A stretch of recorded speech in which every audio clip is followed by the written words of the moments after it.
If you've watched any hospital television show, you might be familiar with CPR as a combination of chest compressions and rescue breaths.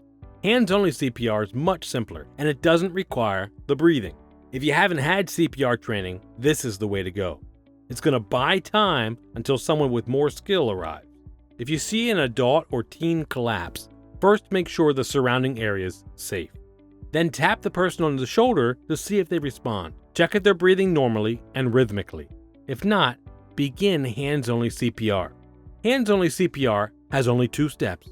First, call 911 or ask someone else to do it. Second, place the palm of one hand on top of the other, interlacing your fingers and folding the top ones over the bottom hand. Push hard and fast with the heel of your bottom palm in the center of the chest at a rate of 100 to 120 compressions per minute. If you've done the math, this is roughly 2 per second. The person should be on their back on a hard, flat surface. Place your legs shoulder-width apart and your shoulders directly above your hands. Keep your arms straight with elbows locked as you proceed.